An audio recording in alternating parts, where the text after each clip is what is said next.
Hello and welcome to the Summit Count review of the Salewa Trainer 2 Mid GTX. This is the Salewa Trainer 2 Mid. It's a Gore-Tex waterproof boot that I have absolutely fallen in love with.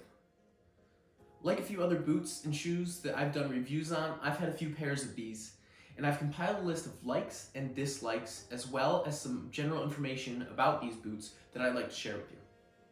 The first thing I'd like to point out is just how good looking this boot is. I love the pattern on the suede here, as well as the small details like the orange coloring on this eyelet.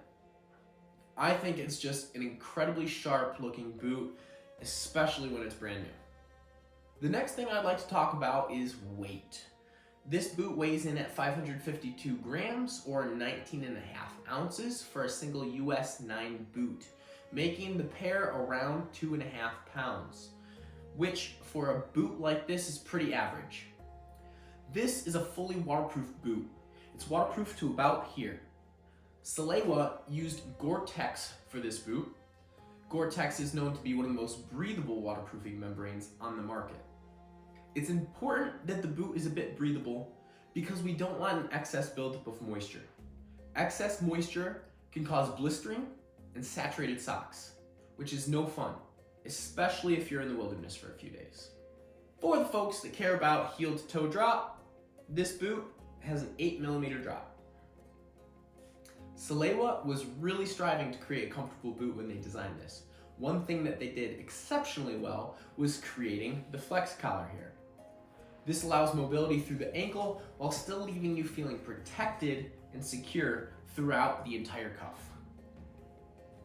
The last thing I would like to mention is the climbing lacing. This really allows you to articulate the fit all the way up into the toe box. One thing I love about this is if I'm on an extended hike and my feet have swollen a good bit, I can loosen up the front here, giving my feet a little bit more room to breathe and wiggle around while still keeping it tight up top, keeping my heel in place and giving me control over every footstep that I take. Although I like the way that the boot laces up, I dislike the laces themselves. Luckily, this is a super easy thing to fix. I believe that some of the other colors in this boot come with the thicker laces, which is a nice option.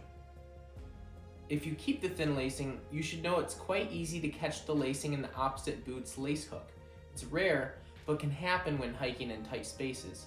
This could be dangerous, especially if you trip in a bad spot.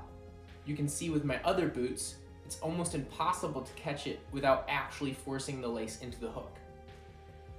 Overall, this boot is amazing, and I will definitely be buying another pair once I've given this pair a proper run for its money.